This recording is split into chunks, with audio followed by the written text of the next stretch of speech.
bathandekayo, le ndaba ngiyiqale ekuqaleni ukuthi isonto lanamhlanje kuyisonto labe kuthiwe kuwona wonke amamisa nakuyona yonke imikhosi, kodwa makuyisonto linye kwabayimisa, imisa lamakholwa epherishi, kugcinwa futhi usuku lwangehlo.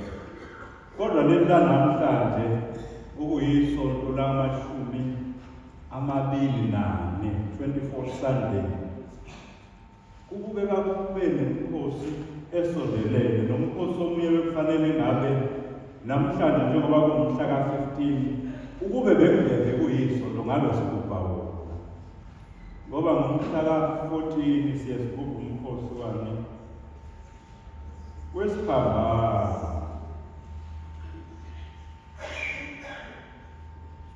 sikaJesu Kristu, noma bekufanele ngokomthetho sithi unqamlelo lukaJesu Kristu. Bese-ke silandelwa umkhosi wanamhlanje, umkhosi esithi umkhosi wezinsizi zikaMariya. Zabe sezilandelana-ke lezi.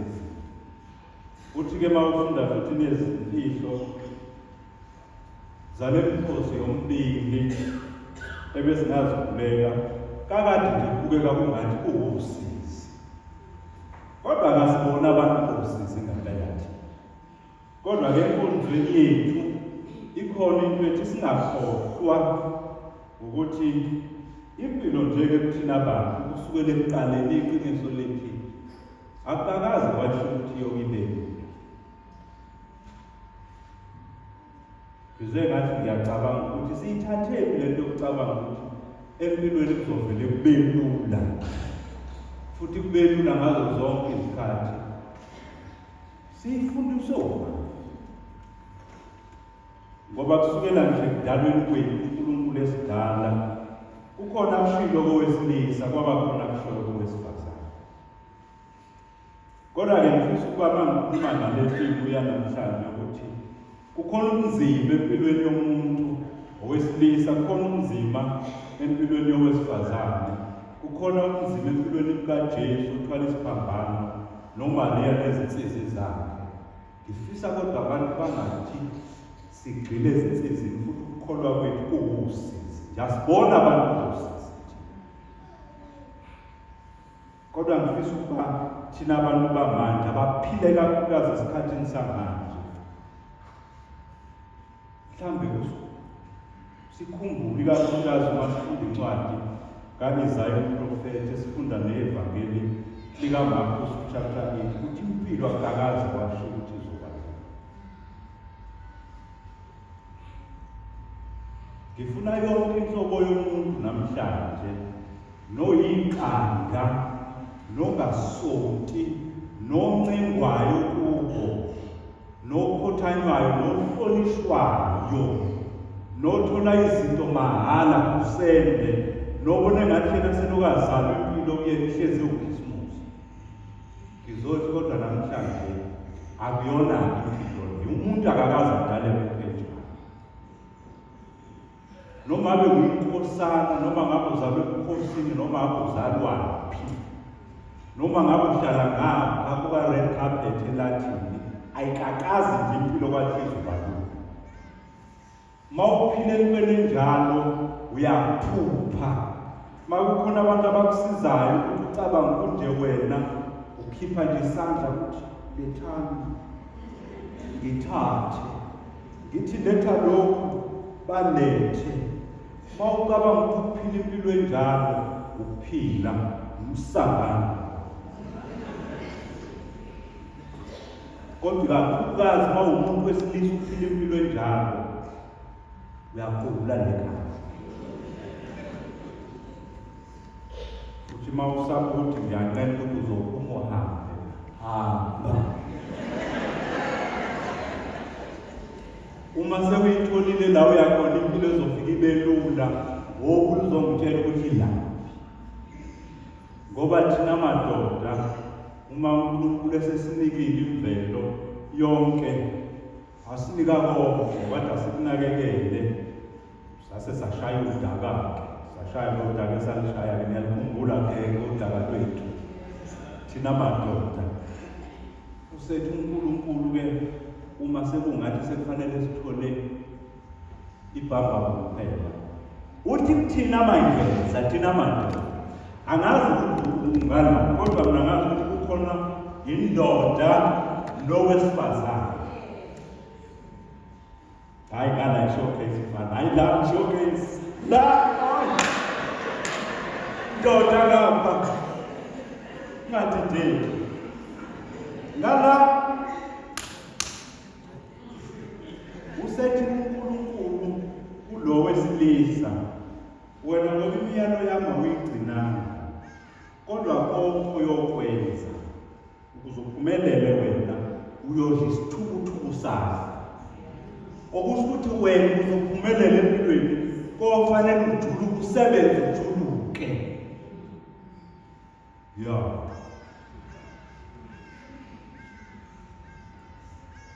usuyangizwa ukuthi ngidini uma ngibuya khona ngempela usuyangizwa ukuthi ngithini uma ngithi uma ukhangeza nemali yerafu ucabanga ukuthi nje kuzoba right nje akukho thukuthuku uzovele nje unothe kalula nje empilweni akukho unzima ozodlula kubona ungafa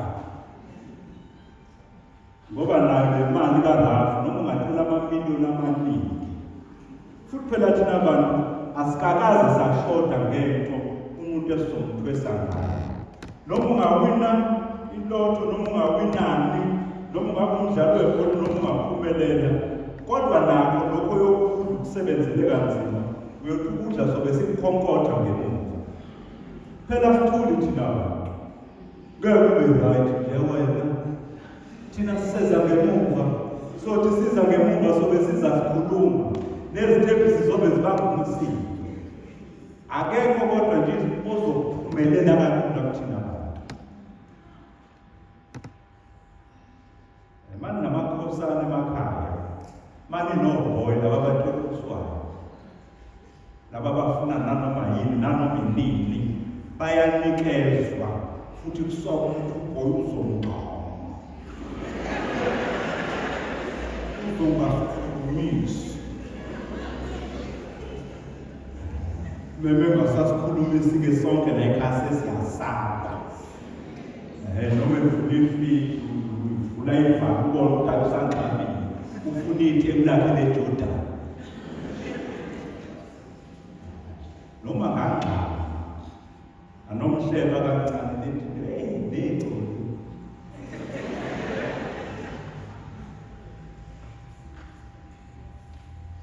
iy'ngane zethu zabafana singazifundisa ukuthi kukhona impilo ekuthiwa impilo nje ephilwa kalula nje uyakhangeza nje uyatoboza nje kuvele kube great kube mnandi ayikho ngisho izigebengu ngathi udonsa kanzima izigebengu wena bese ucathi uzophila kanzima ucabanga ukuthi abantu abagqekeza i-homework abayenza bathatha isikhathi esingakanani mebezongena la ekhaya ngithi kufanele baqale bafweke ngezo uyacabanga ukungena emzimeni bokuthi uma ufuna ukuzolanda lamaskrini ala ekhaya ukuze uthole uphoto right nokubona yonke into yala ekhaya kusho ukuthi wena njengephala uzifaka nasenkingeni yokuthi uthi ukugezageza uyakwazi ukugeza ekhaya kufanele uzolalela leyakho ukuze ubone kahle leziya zipika zixhunywe ngayo kwasigebengu zithwala kanzima fanele senze homework yakho bakuthatha abantu khona impilo nje ekuvele kulokhisimusi zonke nje sikuthathe thina lo futhi sinamatepu sinamablessa thina sifuna ngabantu abasiblessayo khona umuntu ongaduluka izithukuthuku zakhe azowublessa wena uKelvin uhleli every day ublesswe nje every day ublesswe for what ndizothi nje bazalwane bokuqala size sifike kuIsaya size sifike kuJesu Kristu kodwa kusukela lapha uNkulunkulu esikhiphe ensimini yaseyidini uthende isithukuthuku uzothwala kanzima nawe wena wesifazane uzobe nesithunzi kuthiwa uyimbokodo kuthiwa umfazi impela nendoda isho ukuthi awongenzi indoda-ke manje uyoqamba ubizwa ngala magama amnandi kodwa uzoqala udlule kuphi emsikweni, uzoqala usikwe, kukhona umzimba kuzofanele udlule khona. Isho njalo hayi futhi ukuthi makunzima kusho ukuthi siyafa. Ubani wathi abantu bebedlule emzimbeni bayafa? Abafi. Kuba ingxenye nje yempilo. Ziningabe izinto esizenzayo ezinzima, ezinye sizenza every day. Zinzima, siyazijwayela, sibe ingxenye yempilo, siqhubeke siphile.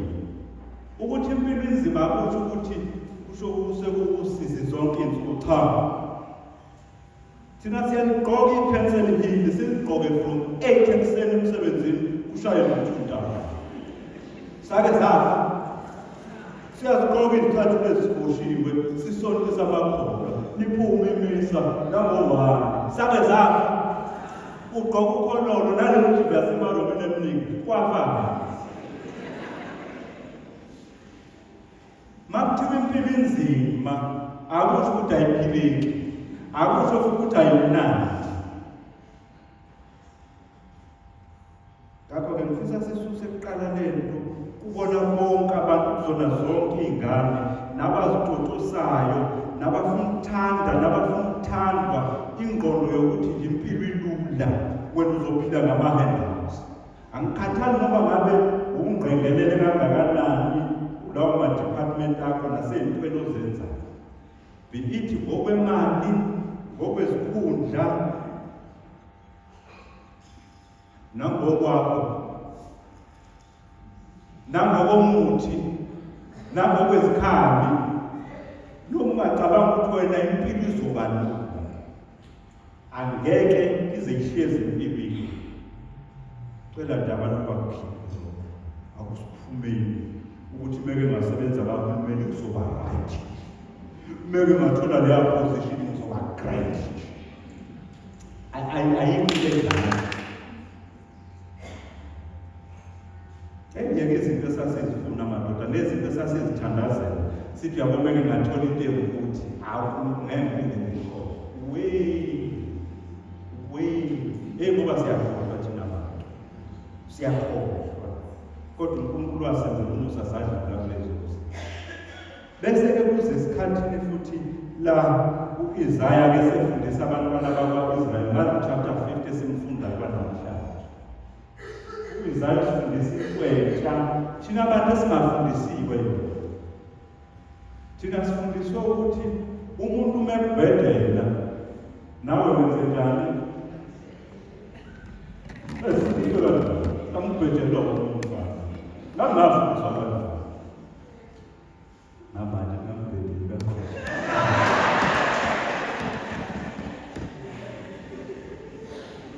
Sifundiswe kanjani impilo, umhlaba, nale mpilo yamanga engikhuluma ngayo ngithi asingavumeli iy'ngane zethu, asingavumeli muntu, imali, izikhundla, imithi, izikhali zisenze sicabanga ukuthi khona into enjalo.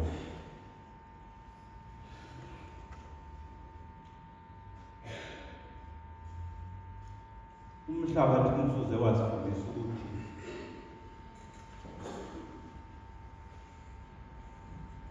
asikwazi ukukhetha lokhu uJesu Kristu akukhethayo, sifanele ukukhetha lokhu okukhethwa uPetrus. uPetrus inhloboni kaMesiya amkhethayo njengoba uJesu Kristu athi, ninake nithi ngingubani, nikhetha yiphi inhlobo kaMesiya, nifuna uJesu njani? Ma uyikholwa, ma uyikhatholika, ma uyikristu, akekho uJesu omunye ozomkhetha nawe. Yabona uma ufuna ufaka i-makeup, angeke uzumthole esontweni. uJesu ofaka i-makeup, ngeke uzumthole. Ongenawo ameva, lutho ngeke uzumthole. Ongenalo igazi, ngeke uzumthole.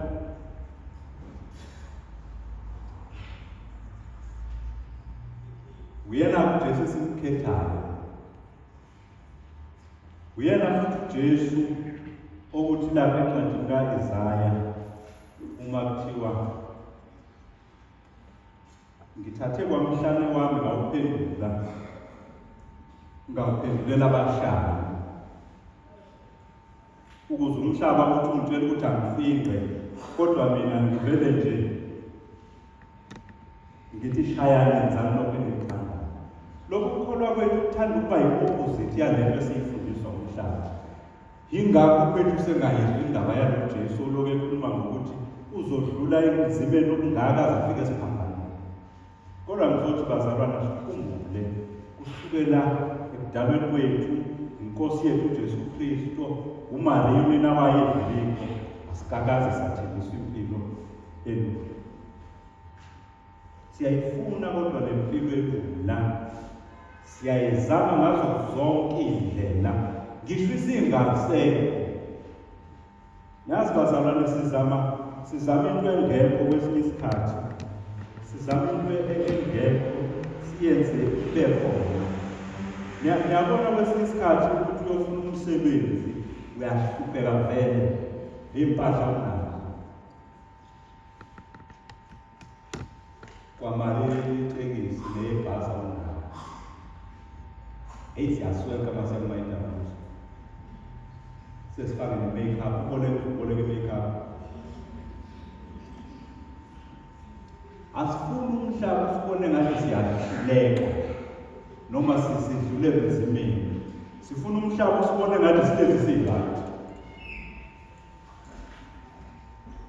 Kodwa iqiniso lempilo lethi kufanele sikwamukele kukhona la sihluleka khona thina bantu. Kukhona la singekho right. Ayikho futhi into wrong ngalo.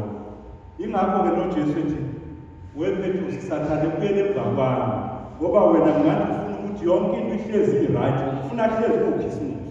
Ngithi mina kuwena Petrusi, mina ngiyinkosi yakho uJesu Kristu, angeke kuhlezi kulula Petrusi. Ngakho uma ucabanga ukuthi uzohlezi kulula kuyela ngemuva, uyafana noSathane. Impilo enjalo impilo yokukhohlisa, ayikho impilo enjalo Petrusi. Thina sonke uma sikhuluma iqiniso siyayithanda impilo elula bazalwane.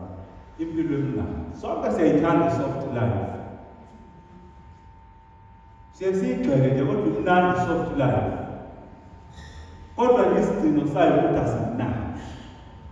Kodwa iyathandeka i-soft life. Lebe singathanda noJesu athi beqhamuka kuJesu omusha, hayi uJesu onengozi, noJesu onezibazi, noJesu oshayiwe. Bebesifisa nathi singakhomba inkosi egqoke kahle enhle sithi nangu uJesu wethu. Kodwa uJesu esinikezwe yena uNkulunkulu, sinikezwe lo Jesu nje. NakuMariya esinikezwe yena kwaze kwathiwa uyindlovukazi yezulu, kwaze kwathiwa uyathathwa umuse ezulwini, sinikezwe uMariya igcwele insizwa. Yona leya ntombazane ethe incane kangaka yaze yaphelelwa nayithuba lokuyodlala nezinye izingane. Sekufanele ibe busy ikhulisane nengane uJesu. Siyakwenza kaNkulunkulu konke lokho. Uhlupheke emnganeni bakhe amcishe nje ithuba lokudlala ngoba khona abanye nakuthina abancishwe nje ithuba lokudlala. Abantwana abahlupheke bebancane badlwengula bebancane. I-sense of trust nje kumuntu ayisekho. Ngoba sihlukumezeke sibancane kwaze kwabe sibabadala. Siyavuma uNkulunkulu ukuthi ubuhlungu buyingxenye yempilo yethu. Kodwa asizele nemhlabeni ukuthi sizohlukumezeka. Asizele nemhlabeni ubusizi. Siyakufuna ukujabula. Ingakho-ke bazalwane siloke sisho njalo. Ingakho siloke sisho njalo. Noma sesizivumela izono zethu la emiseni, siyacela kuNkulunkulu sithi noma sinezono kodwa sicela usihawukele usiphe ukuphila kwaphakade. Sicela ungabi kude nokuphila kwaphakade ukona konke ukuhlupheka nobunzima bethu. Siyafana nje neselela lilenge siphambanweni. Noma ngabe sinjani, noma ngabe sizelele sinjani, kodwa siyafisa ukuba sibe seduzo nosindiso lukaNkulunkulu. Ngakho kasivumeni ukuthi unzima nobuhlungu kuyingxenye yempilo yethu, kodwa hayi ukuthi akuphileki uma lezi zinto ubuhlungu nameva konke lokho kubuhlungu uma kuyingxenye yempilo ukuthi ayiphileki isaphileka. Umhlaba ke kodwa awuvumi ukuthi imizimba yethu siyithathe siyinikezele kona bese siyashaywa bese siphifwa ngamathe umhlaba wokuvuna. Kodwa ngithi thina uma sesifikile isikhathi angikhathali ukukhuleka kangakanani ngoba nabo abakhulekayo sifanele ukuba sibatshele nabeza njalo ngesonto emiseni nabathembekayo bakhonze lathi sifanele ukuba sibatshele nabangena emhlanganweni kufanele sibatshele ukuthi abantu abathandazayo ngisho bethandaza kakhulu bayahlupheka still ngisho bethandaza. Ucabanga ukuthi manje uJesu wajuka igazi ngenxa yethu, wajuka igazi elaphi? Wajuka igazi elithandaza ensimini yaseGetsemane. Ngisho abantu abathandazayo sebethandaze kakhulu babalaza babukula. Kodwa uma kufanele kufezeke izinto zikaNkulunkulu kwesinye isikhathi ezifezeka kabuhlungu zizogcina zifezekile futhi zifezeke kabuhlungu. Lapho bengizothi kuthina bazalwane asikwamukeleni ukuthi ubuhlungu kuyingxenye yempilo. Angisho ukuthi asikuvumeleni ubuhlungu noma akube yithina esiletha ubuhlungu, kodwa ubuhlungu kuzoba khona empilweni yethu thina siyabhala futhi siyaphiwa namandla ukuba sikwazi ukudlula sinqobe ukubona lokho buhlungu khona kunjalo. Ngobani? Sihamba noNkulunkulu, sihamba noJesu Kristu. Enye-ke yezinsizi noma olunye lwezinsizi ezibalwayo lukaMariya, kuthiwa uMariya wahlangana noJesu indodana yakhe. Siyayazi le ndaba kwindlela yonqamlezo. uJesu lo Mariya maze semncane mhlazane kusho Elizabeth ethi unina wenkosi yami emaze sekesiswini uJesu. Namhlanje lo Jesu umbone semaboko kwethu.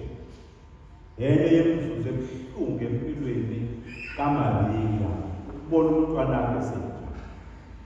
Kuqale njalo semncane kwangathi kuzoba ngcono. Kuqale njalo eGibhithe ehamba nayo uJesu kwaze kwaba uJesu esiphambanweni. Kwangathi akwaleli isiphambano kwafanele amthule nakhona esiphambanweni amngcwabele umntana. Ngizothi nje bazalwane ongathi usize ezimpilweni zabo lunekuseni luneke emini lunentambama ungathi usize lunanamabhijama empilweni yakho. Ngithi kodwa uzungakho ukukhona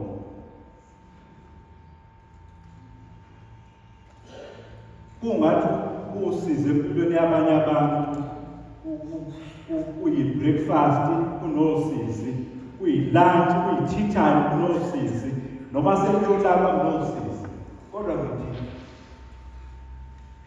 uNkulunkulu uyasinikeza ukuphila.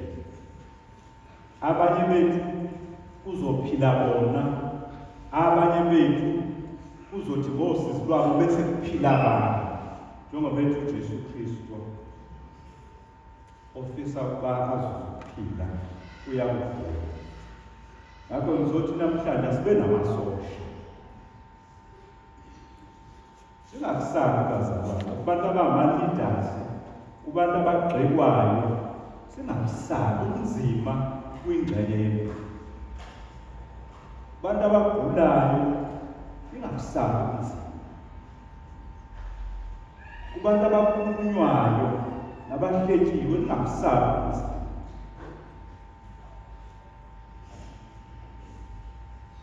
Sewathi omunye umuntu omdala uma ekhuluma kahle, wathi abantu bekufanele bakhumbule uma bedlule emzimeni akuqali ngawe futhi akugcine ngawe. Lokho kwenzeka komunye namhlanje kusasa kokwenzeka nakomunye. Akuqali ngawe akugcini ngawe.